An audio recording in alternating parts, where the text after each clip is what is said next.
One of the moments in prison where I was praying about just being a felon.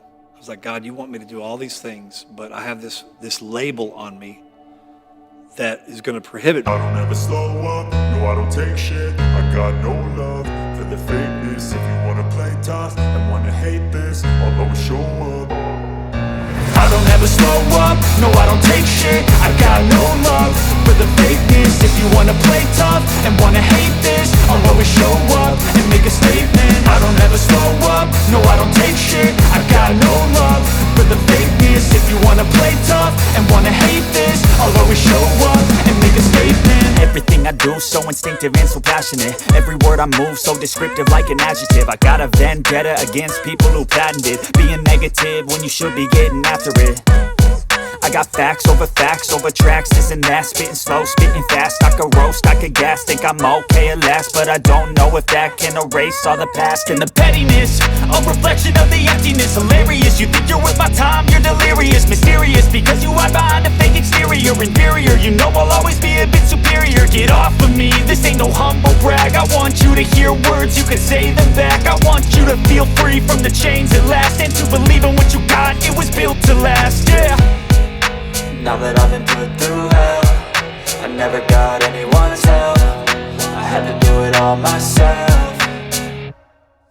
I don't ever slow up, no I don't take shit. I got no love for the fakeness. If you wanna play tough and wanna hate this, I'll always. For me, Tommy? No, I'll talk with you when I get there. So I'm good. J-Dan makes it a priority to personally welcome each new resident to the Forgiven Felons family. All right, well, Tommy, I'll see you tomorrow then. Looking forward to helping you, buddy. All right, I appreciate you. All right. You too, bud. Bye-bye. All right, thanks, Mr. Thank you, Officer Dennison. All right. All right, bye-bye. That was a probation officer, and she called me and asked me if we could take somebody in that is graduating from their 6-month rehab program. So when people that are on probation mess up and have a dirty UA, urinalysis, they have to go to this Dallas County probation rehab, and it's 6 months long. And so he graduates tomorrow and didn't have a place to go. So his brother somehow heard about us. He's 61 years old, he's a military vet, and he said he's ready to quit doing drugs. So we're gonna come alongside him and see if we can help him quit doing drugs. So The next day, J-Dan meets Tommy at a local corrections treatment facility. you may have to put your feet on some of this. Okay. How many times you been? I've been 6 times. 6 times you've already been to prison? On violations, though. Gotcha. Just on the same case. Yeah. Violations. Most people that get a theft or burglary case is because they're trying to steal something so they can pay for their habit. That's right. Is that what you were doing? Right. What age were you when you knew drugs was going to be a temptation for you? I said probably around 16. If you ever had a chance to go back, would you do things differently? I would never let myself down in drugs, because drugs hurt, they kill, they destroy families and everything, man. All of us at Forgiven Felons, every single one of those guys at the house now are going to come alongside you and give you everything you need to succeed. You'll be at Bible study every Sunday morning, and then I lead that one, and we talk about some good stuff, and then we have church after that. The first 90 days you go to our church, and after that, if you want to go to church with your brother or somebody else, you can. And then on Monday nights we have that recovery program. These classes will provide biblical teaching and accountability for drug and alcohol addicts. It's a mandatory weekly meeting for every Forgiven Felons resident. Today, J-Dan tries to toss in one more house rule. Now, there's a question I need to ask you. It's very important for our ministry. Yes. And it will kind of dictate how you're treated in the ministry. Who is your favorite football team? Cowboy. You know that. Do you have another place to live? Y'all like the Cowboy? See my steering wheel? Oh, Pittsburgh man. Steelers. Oh, I mean, I can live with You'll be fine. You got a lot of Cowboy fans in the house. Hey, ain't nothing wrong with the Steelers. I like the Steelers. be about 30 more minutes, but you gotta climb it. 30 minutes, that's it? Something like just to see me. Well, okay, we'll wait on you. You guys all right with that? I tell you what we're going to do. J-Dan is on a tight schedule, so Tommy offers to find public transportation to a bus stop near the Forgiven Felon's home within the hour. Hey, listen, I just dropped Tommy off at parole. He'll probably ride the dark bus home. Do we have everything ready for him? Yeah, everything's good to go. Toiletries, towels, got everything. So, Just follows in the office. okay. So when people get out, we like to make sure, whether they come out of prison or whether they're coming out of a rehab center, we just like to make sure that they have everything they need, the necessities, toilet paper, toothpaste, toothbrush, razors. Dave Martin sent us a book about rebounding in life, a game plan for rebounding in life, and we get to give those out to everyone. So as you can see, we have nice blankets. It's been a little cold. We brought his property up for him, and then he'll come after he meets with parole. If you made parole, they would take the responsibility of finding you a place to parole to. Now it's on you. So when we make parole, now I got to find my own place. So you got a lot of inmates down in prison with parole, but they don't know, they don't have a place to go. Oh, okay, so a transitional home, can it be your family? Yes. We can parole to our family. Yeah, you can parole to your family, but that's Right. not necessarily a transitional home. But if you parole to your family, they got to approve it. So sometimes they won't let you parole to your family because that's where either your crime Yeah, this is what I'm happened after. or whatever. That's what I'm after. So if your family won't take you back, you got no place to go, then you're stuck, Then right? you have to go to a transitional house. Our goal is to create an atmosphere for spiritual growth and practical growth. And, you know, just as Jerry, Ricky, and other guys have talked about the peace that they sense when they came here, and we've heard many parents. We even had a guy that was Muslim that stayed here for a night, and he came in and he said, I cannot believe the level of peace that's here. Can you tell me about it? Well, it's all about cultivating that atmosphere, and that's what our goal is. And these guys are a big part of that. So, but we're all human. So there is interaction sometimes where you have conflict, but the ideal is to not allow your emotions to override your spirit. And that's the whole idea about handling conflict. And it starts out, you know, where the emotions are higher because they're learning. Some are further down the road than others, but they all mature, and that's the beautiful thing about this.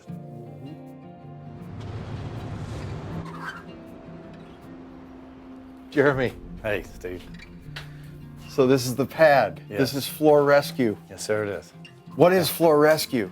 Floor Rescue is a decorative concrete company where we do concrete floor systems, interior, exterior, stained concrete, polished Exterior as well. concrete. Yeah, some exterior. Might have to some come talk to stamping. you. Hopefully so.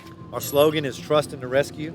And God spoke that to my heart one day in my early days when I first started the business. Trusting in the rescue as far as our company goes means trusting in us, our character, our integrity, trusting in our ability, our word, that we'll do what we say we're going to do. We'll show up when we say we're going to show up. We're going to do a quality job. I took this time to find out how Jeremy started Floor Rescue. So in 2005, you got $395 in your pocket, right? Well, I thought I had $450 in my savings.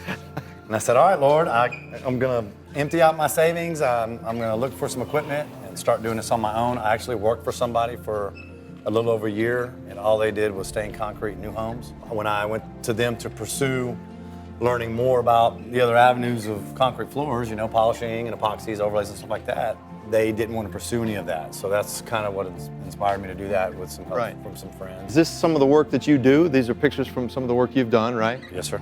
Yep. So, and you're a $1 million a year company now. Almost. Yeah. 13 years later. Yes, sir. Wow. Yeah. $395 in your pocket. You're out of jail 6 months. Actually, I didn't start the business till 2005. So I lost it in 07, and I relapsed. Ended up losing everything. You know, I lost my business, I lost my apartment, I lost my motorcycle, I lost my van, lost all my equipment. Ended up on the streets in Grand Prairie.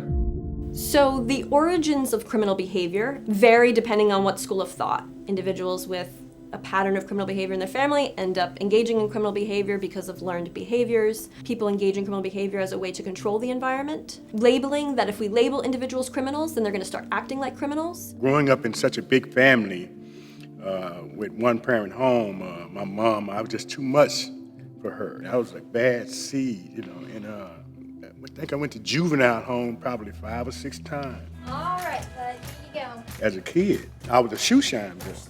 You know, I'm talking about the kind that had a shoe shine box. And me and my cousin would go to Samuel Boulevard, and they got a lot of honky-tonk cafes down there. We would go in there and shine shoes. Do pretty good. You know, at 12 years old, I would probably make $30, you know, sometime more. And the guy's at the counter at the bar. All done, sir. He stands up to pay me. There you go. And when he turns back around to sit down, I'm putting my stuff back in my box. His wallet falls right into my shoebox. And I look up. I'm a 12-year-old boy. You know, look up, and I noticed he don't see it. So I went and got my cousin. I said, let's go. Haven't made $5 yet. No, I got another shine over there. I said, man, let's go right now. You know, me and him got out of there because he knows something wrong. Hey, can you take us to Cherry Street? I don't see why not. Boys gotta hop in the back. Front's full. And I left out of there. We caught a ride back home, and me and him split $150, you know. That was the beginning of my criminal career. So you gonna tell me now? Mr. Parker decides to give us a little extra today.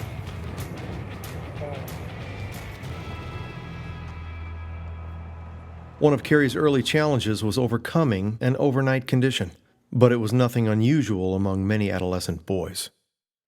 I developed a bedwetting problem. And I wet the bed from, I think, probably about age 7 or so on up to 14. Carrie, again?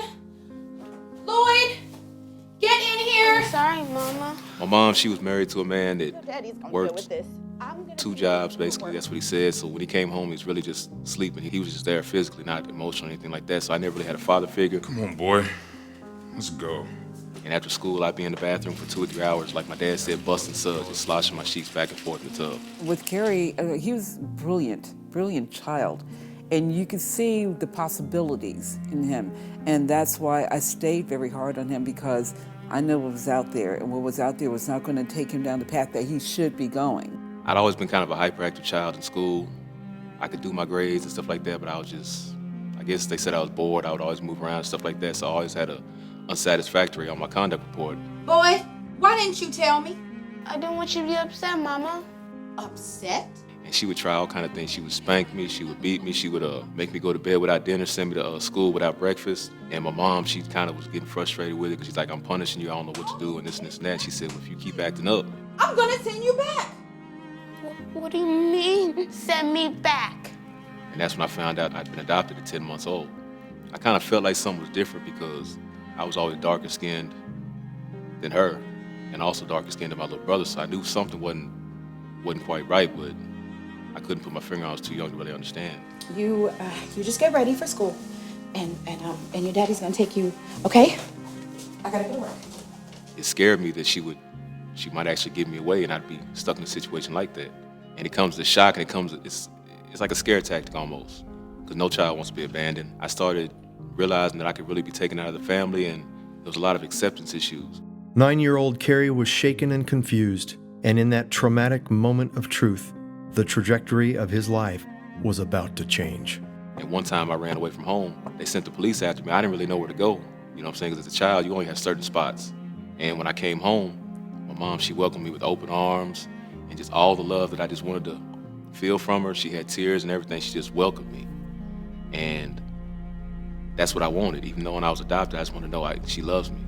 I was angry with him because I couldn't understand his, why, his motives for doing what he was doing or whatever. I'm like, okay, you've got good home, you live in good neighborhoods, you go to good schools, clothes, you have everything you want. Why? Often when we see with young youth, young adolescents, there could be the desire for peer acceptance, and some people find that with individuals that engage in criminal behavior. That was the path Carrie chose by age 15. He took me to the street corner where he earned the approval he craved from his peers. Homeboy lived right there. He used to sell drugs out his front window, and we would just hang out. There wouldn't be a lot of cars here, but there'd be just a lot of bad kids out here just hanging out. And then right here, in this intersection right here, is where I got initiated into the Denton County Crips. What is an initiation into the Denton County Crips? What does it entail? Fighting. I had to fight 3 guys. I didn't fight them one-on-one. It was just all 3 guys gonna come at me at one time. And I had to fight all 3 of them for a minute without falling down and without folding up. I had to fight back the whole time. I was what they used to call a crash dummy. You know what I'm saying? Crash dummy, they put them in cars, they go through any kind of test, whatever. They don't care, they just get in and go. So if they dare me to do something, I do it. Fight somebody, run to the store and grab beer and run out. Whatever it was, I did it, short of murder.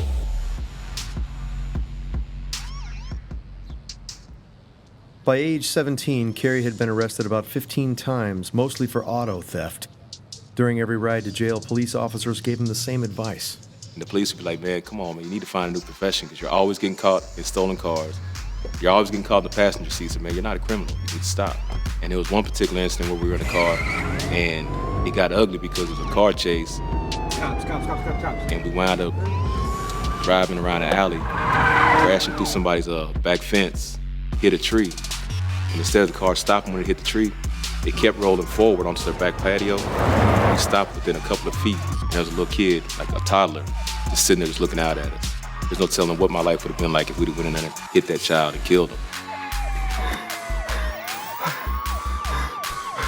We gotta go. Kerry and his driver fled the scene on foot as police pursued them. The police officer was right there and he told me to get down. Don't move. Get off. After a brief chase, Kerry was arrested, but when police caught him, he made a mistake that nearly cost him his life. I tried to lay down, but I had a cassette tape in my pocket. I'm not thinking anything of it. As I was laid down, it poked me. And when it poked me, I reached for it. There's a tape. There's a tape. And the officer panicked. He jumped on me because they think you're reaching for a weapon. They're already scared. They're already nervous. Tape. You're under arrest, man. Kerry's reckless actions and growing criminal record were taking him down a dangerous path. He was angry at the world and wrestling with an aimless future. My mother was always an alcoholic. She drank her Budweiser. She worked at the Waffle House. She was a waitress. And she took real good care of us kids, me and my sister. But me and her we used to huddle up and cry in closets, you know, watch Mom get beat. You drank too much tonight. I can handle myself. Don't tell me what to do. Oh, right. I'm sorry, because someone who can handle themselves can't walk in a street. What did you say? You're the one And once she got full of that Budweiser, she didn't back down from any man. No, you have had enough. There was an ashtray involved. She threw it at him. He had my mom on the ground beating her pretty bad. Don't touch her. And took a golf club across my stepfather's back. And he was bleeding, but he knew I was not going to put up with it any longer. I never was the same. I would never let no one touch my mother after that. As other men cycled through his mother's life, the domestic abuse grew worse and more dangerous. You know, it wasn't just him. There was different guys along the way, even as I got older. And there's several different cases where I've seen her head go through sliding glass doors, through sheetrock. I've seen guns involved as a kid. You know, my mom holding my stepdad off with a double-barrel shotgun. We were in the floorboard of the car, you know, and he was out in the fields with a shotgun threatening to kill us if we left. Ever since that day we left him, we were on the run from him. Brian DePore was also no stranger to witnessing family strife and conflict as a young boy. But despite marital arguments and occasional absences, Brian still idolized his father. He always take me on rides. He'll let me ride in his big truck because he's a truck driver. I get to shift the gears, you know. These are all moments I remember, you know, with Dad working on the truck together, different things like that, so. But he was coming and going. Coming and going, coming and going. I never just had him in the home to just stay, you know, and that was always my desire. I remember him leaving on Christmas Day. That impacted me a lot. He's gonna be up soon. I will be gone before then. And, you know, I'm running down the stairs, you know, the Christmas tree, the gifts are there, and I'm excited. I want to see what Santa Claus brought. And then I see this basketball goal, but at the same time I see the basketball goal, I see my dad by the door with his bags. And I'm like, Dad, where you going? Son, look, Why you got a suitcase? I gotta go away for a while, okay? Why?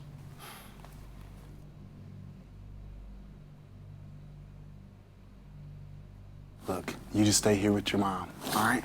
Take care, everybody. No, it's Christmas. What are you saying? He's like, I can't go. You know, me and your mom, you know, we can't make it work. I'm gone. You have to stay. Brian, that's enough, okay? I can't stay here. Look, me and your mama, we just... Can you leave me out of this, Leroy? I don't want to hear it, okay? This is all you, baby. I'm leaving. I'm done.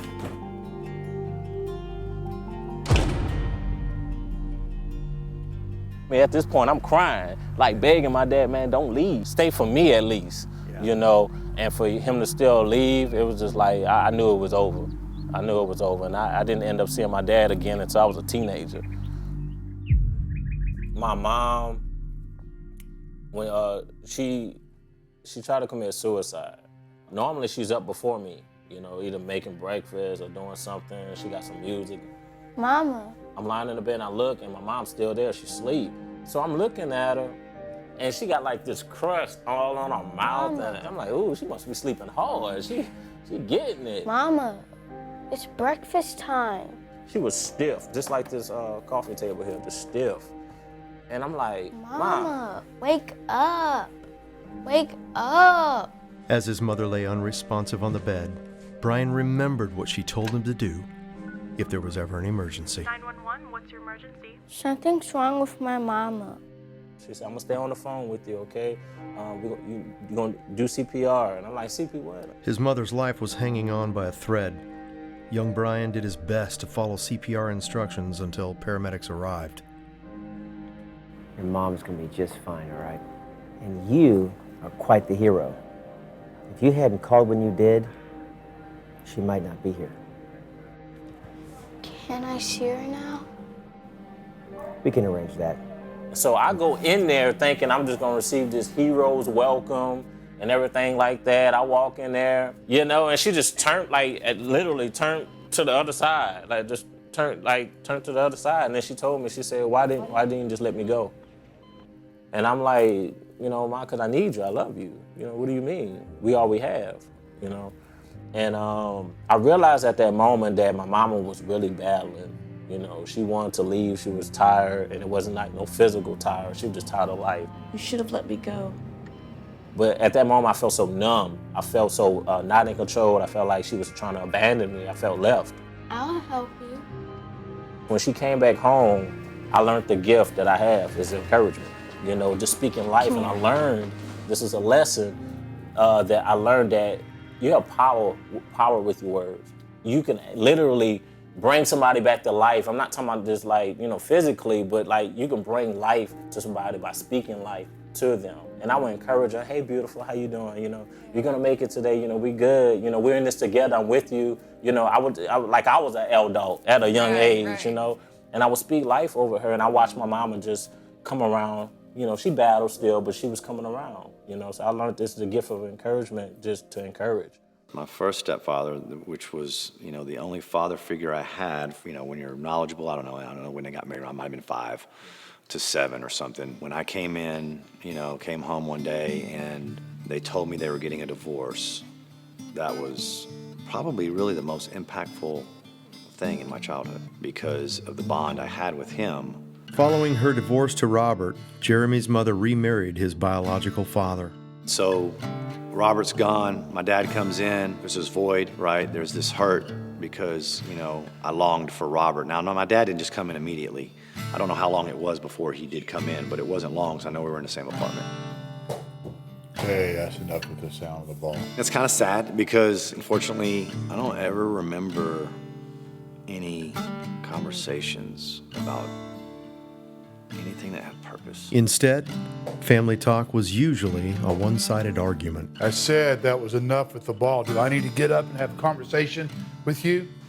Babe, come on. Come play. Mama, I don't need you sticking. Hello? Who are you talking to right there? That is your mother. You will be respectful. Do you understand? Sorry, Mama. God, late. My dad at that time had probably already been to prison a couple times. My father, you know, gave up on a lot of things. I felt like he gave up on me. I felt like he gave up on my mother. Be nice, okay? He's your son. Just talk to him or something. when I was probably about 8, I think. You know, he brought me in the closet and was like, son, this is a male plant, this is a female plant. What's this? Cannabis. Basically showing him the distinctions, you know. So yeah, he was growing, you know, marijuana in the closet. This is pot, marijuana, weed. I don't know, you're old enough to learn how to do this now. I mean, as a kid, you don't register what's going on. You don't know. As I got older and I look back, especially after, you know, my conversion, I obviously realized there's something terribly wrong with that picture, you know, but growing up in that, you think that that's normal. At age 13, Jeremy's mom would occasionally pick him up from school. So this was just one of those times when she was driving and her hand on the wheel, and, you know, I noticed, you know, marks on her arm. And, you know, I'm 13, so I'm not like I'm studying, you know, what drug use looks like. And you know what I mean? Like, I'm just like, hey, what's those marks on your arm? Jeremy's mom finally revealed the truth. The marks were from heroin use. In that moment, I made a promise to myself that I would never shoot up. Jeremy kept that promise even after years of experimenting with other drugs.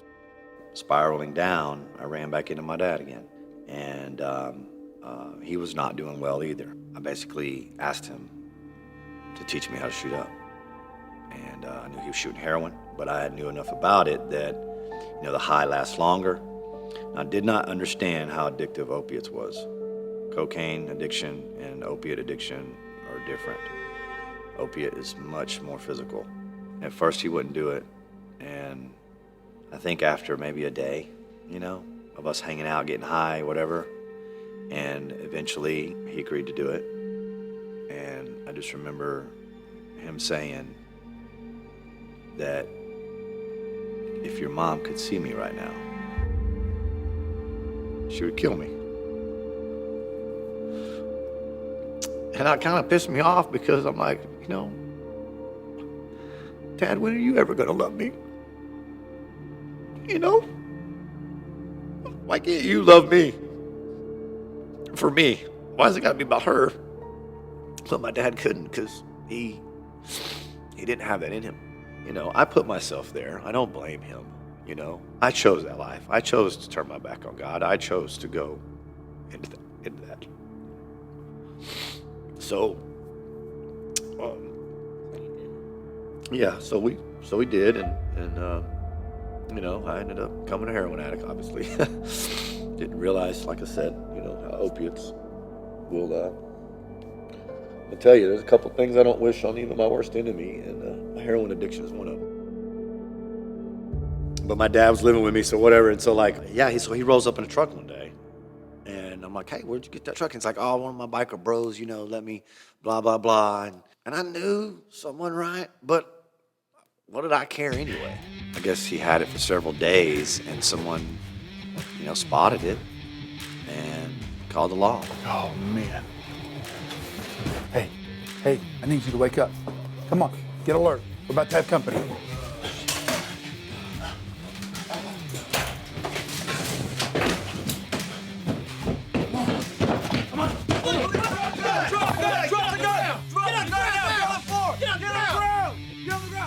I just remember just busting open the door and the patio door swinging open. Afternoon, officers. Whose house is this? Cops came in and they called mine. heroin. Jeremy, ready? Yep. Come this way with me, please, sir. I still don't know what's going on. And then I find out, and they're like, well... Stand right here. Whose trucks are these? That truck stolen. I'm like, oh, well, great. Because that white Chevy right there, that one's mine. Title and everything. And the other one? I don't know. Ask my dad. It's probably his. They bring the owner of the truck to identify the person he saw take the truck. Because apparently, he saw my dad take the truck. Recognize which one took your truck? That man said I did. And right there. Are you kidding me? Did Dad tell him? Come on. I'm furious. I'm saying, hey, man, this is my truck right here. I did not steal this truck. This is not my truck. And I look at my dad and I say, Dad, you need to tell them that I didn't take this truck. No, Dad, tell him the truth. Tell him the truth, Dad. While I've got the handcuffs on, and they're letting them go. Dad. So yeah, I went to jail. My dad did ask me to take the fall for it later. Again, he like literally wanted me to take the crime. And I told him, I said, I'm fighting this. I didn't do this, and I'm not going to jail for you. He did decide to not fight it and go to and take the crime and accept it. So he did end up writing a statement that he did it and gave it to my lawyer one day at the courthouse. And then I did have to testify against my dad in court. Don't take life for granted. In a blink of an eye, your life can be gone, just like that, okay? You want to make your life count. He knows what he's been through, but he knows who he is now, you know? And he knows what Jesus has made him. God is a great God. Although you may have missed an opportunity, but God is a great God. There's many more great opportunities for you. I'm excited about your future.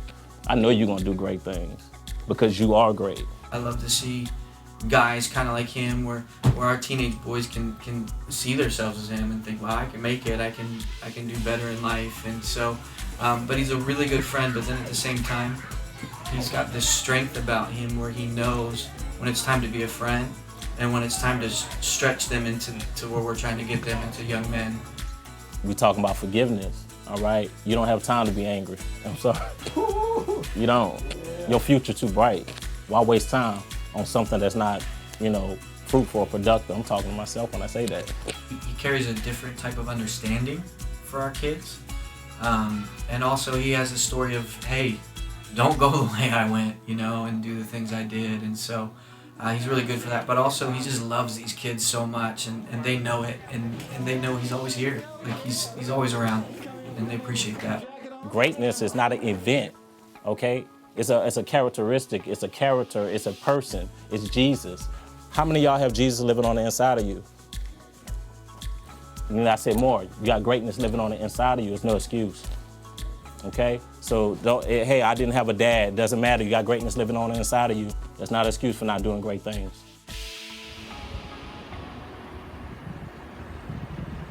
I don't believe that we knew that he was fixing to get out.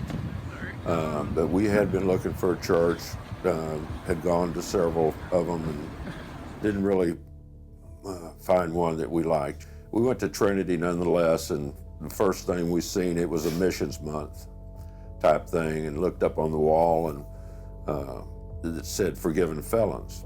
And of course that, you know, rang a bell with us, forgiven felons, you know, we have a felon in jail, you know, and how do you become forgiven and what's that all about, you know? And it took me 2 or 3 weeks, I believe, before I actually met Jadan. Finally, we talked and everything, and you know, I explained to him and what was going on, and he told me of these series of things I had to go through in order to get him involved in forgiving felons, you know, and I'm going, gosh, dude, want to go through all that, you know? And after I talked to Jadan, I kind of let it go a little bit, and then I thought, no, I'm not letting it go. You told Shannon about this when he was getting close to being released, and his reaction was not positive at first. No. My parents let me know that they wanted me to go to this place, and I looked at it being a halfway house, and I was really scared. He was looking it up, and he said, well, I can go stay in this apartment for $85 a week or whatever. I can go there. He said, I don't have to go anywhere, you know. He said, I tried to tell my parents that I shouldn't be at no halfway house, that there's more drugs and people involved in crime at these places that I didn't really want to go to. I was really shooting to come home to my parents' house. And we talked about it, and I said, he needs to. And it needs to be, you know, we decided that we wanted him to go to forgiven felons. And it kind of broke my heart in a way when my parents, you know, shot me off and wanted me to go to this place. Shannon was real surprised when he wound up. I mean, you know, he lives in a nicer place than what we do. Earlier, we met 61-year-old Tommy the day he was released from a drug treatment center. Jadan took his personal items to the house, while Tommy said he had to stay behind for another brief meeting at a parole facility. We brought his property up for him, and then he'll come after he meets with parole. Tommy never showed up. You know, that was the thing. He said he was coming here whenever parole sets out a plan of action for you, you know, where you're going to parole too. It's important that you go there. He made a different decision. and decided to stay somewhere else. These text messages between J. Dan and one of our producers reveal how delicate the transition can be for felons getting their first taste of freedom in years.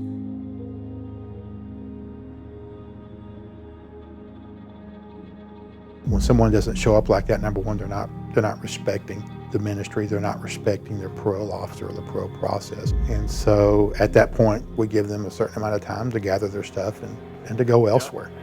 I know he wound up staying somewhere else. I don't know, how he's doing right now with this parole plan. It does worry you because in order to make it, you have to have the right atmosphere. And, unfortunately, I'm not sure if he did or not.